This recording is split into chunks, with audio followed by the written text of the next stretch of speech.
I'm Susan Nelson, and I'm an interpretive services specialist with the USDA Forest Service, and I'm stationed here at the David R. Obey Northern Great Lakes Visitor Center. When we first started the Visitor Center 24 years ago, what was here was just a series of gardens, and then they were just basically all mulch. So all I was doing was weeding out non-native plants. So the discussion started that maybe we should be doing something like growing native plants. We started in 2007, the Alda Leopold Native Seed Orchard, and there was a problem getting a lot of native plants on site as we started, filling in these gardens. I became a master gardener in the interim, and it just made sense to maybe start our own native seed orchard where we could have seed production, native plant materials available. We kept thinking to ourselves, hey, let's go bigger. Back in 2014, there was some funding that was received from the Natural Resource Conservation Service and the Forest Service. My name's Eric North. I am the district ecologist on the Washburn district of the Chequamegon-Nicolet National Forest. Here at the Visitor Center, we're taking 7 acres of where we just had reed canary grass, which is a really aggressive non-native species, and now we have upwards of 50 species of native plants. We used mowing, prescribed fire, and herbicides. We did all 3 of those things multiple times to prep the site and try to treat the reed canary grass before we really came in and started installing our native plants. We do it in collaboration with all of our partners here at the Visitor Center. There's 6 partners, 3 federal agencies, 2 state agencies, and 1 nonprofit.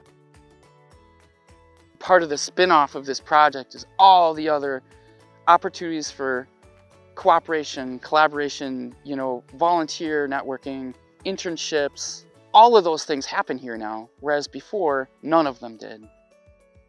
My name is Teresa Nelson, and I'm a master naturalist. I'm helping Susan Nelson in her seed orchard. With all of our growth and expansion, the native plants sort of get crowded out, not only by human development, but by invasive species. And so our native birds and butterflies and bees, they need our native plants because they're used to evolutionary feeding and growing with those plants. I almost undertook a career in natural resources, but didn't. So it's always been an interest of mine throughout my life, and now I have the chance to do this as a volunteer activity. I'm looking forward to continuing to grow and to do more.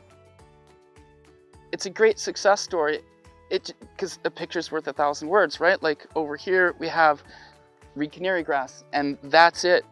And on this side, we turned it into something that's much more resilient, right? It's not a restoration, it's a native planting because this would not have been here historically.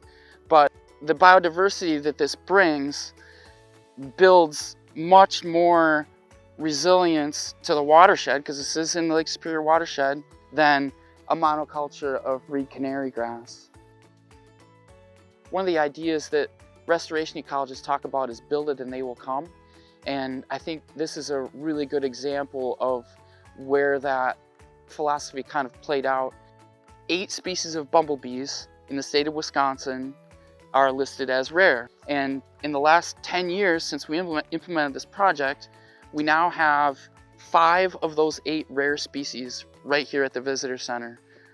It's pretty impressive that we could find all of those last summer in one spot. That tells us that we're doing the right thing. They're getting the resources that they need to survive, and that's why we're finding them there.